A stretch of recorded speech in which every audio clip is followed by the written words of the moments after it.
ঘড়ির কাঁটায় রাত পেরিয়ে প্রভাত ছুতেই মানুষের ঢল নামে কেন্দ্রীয় শহীদ মিনার প্রাঙ্গণে। খালি পায়ে ধীর গতিতে এগিয়ে চলার মানুষগুলোর হাতে ফুল, চোখে মুখে বিনম্র শ্রদ্ধা আর মনে গভীর দায়বোধ। ভাষার জন্য নিজেকে উৎসর্গ করা শহীদদের স্মরণে তাই পুরো প্রাঙ্গণ পরিণত হয় শ্রদ্ধাঞ্জলির মহামঞ্চে।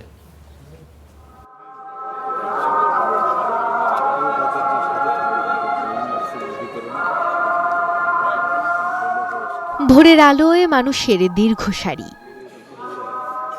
পলাশী কিংবা টিএসসি অথবা পুরো শহরের গন্তব্য যেন আজ স্মৃতির মিনার।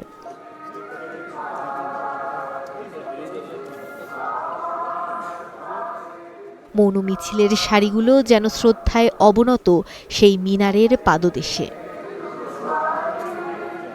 সারি সারি নগ্ন পা যেন মিশে গেছে শহীদ মিনারের পথে। কারো হাতে একগুচ্ছ রজনীগন্ধা, কারো হাতে রক্তিম গোলাপ।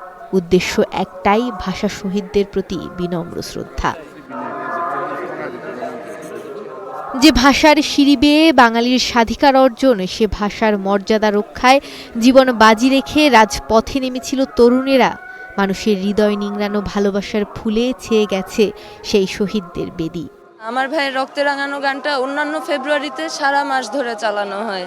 আমি এই গানটা প্রথম এই মাসে শুনলাম গতকাল রাতে। যখন শুনলাম আমার গায়ে কাঁটা দিয়ে উঠলো। শহীদ মিনারের সাথে পরিচয়, নিজের চোখে দেখা, এই অনুভূতিগুলো তাদের মধ্যে ধারণ করে রাখার জন্যই আসা। ভবিষ্যতের কাছে সেই ইতিহাস পৌঁছে দিতে সন্তানদের নিয়ে এসেছেন বাবা মায়েরা। এই আশা কেবল ফুল দেয়া নয়, বরং শেকড়ের টানে নিজেকে চেনার। আজকে ফুল দিতে যাচ্ছি। সরেয়া সরেয়া রসই 85 হবে বেঁচে থাকলে 6 মাসের মধ্যে। তো দেখতে শেষ দেখা দেখতে আসলাম। 21 শুধু শোকের নয়, প্রেরণারও।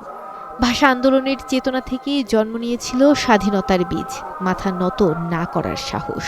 নৃগোষ্ঠীর মাতৃভাষা সহ সকল মাতৃভাষা সংরক্ষণের সমস্ত উদ্যোগ আমাদের মানব জাতির সার্বিক কল্যাণার্থে প্রয়োজন।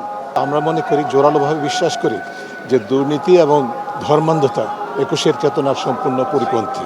21 এখন আন্তর্জাতিক মাতৃভাষা দিবস। তাই তো শহীদ মিনারের বেদিতে দেখা মিলল ভিন্ন ভাষার, ভিন্ন বর্ণের নাগরিকদের। ভালো লাগে, সুন্দর লাগে, আর রাশিয়ান ভাষার সাথে মিল আছে, এই জন্য আরো বেশি ভালো লাগে। Fight for your language. It's a symbol of independence, of democracy, and you want. কিন্তু পরিবর্তনের সাথে শিষ্টাচারের অভাব পীড়া দেয় প্রবীণদের। একটা লোককে আমি খারাপ বলবো, তাকে আমি গালি দিয়ে খারাপ বলতে হবে? জ্ঞান আছে যাদের, তারা এটা বলতে পারে যে না, ওইভাবে না বলে এইভাবে বলো। কিন্তু সেই বলার লোকটা নাই। মনে হচ্ছে যেন সমাজ যেন খারাপের দিকে যাচ্ছে, থামাতে হবে। ভাষার জন্য জীবন দেয়া একমাত্র জাতি হিসেবে এই রাষ্ট্রে সকল নৃগোষ্ঠীর ভাষাকেও দেয়া হবে সমান মর্যাদা, এমন প্রত্যাশা সচেতন নাগরিক মহলের।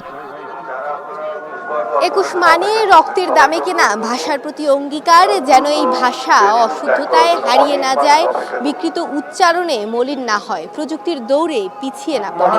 সে দায়িত্ব আমার, আপনার, আমাদের সবার। মৌমিতা মৌ, স্টার নিউজ, ঢাকা।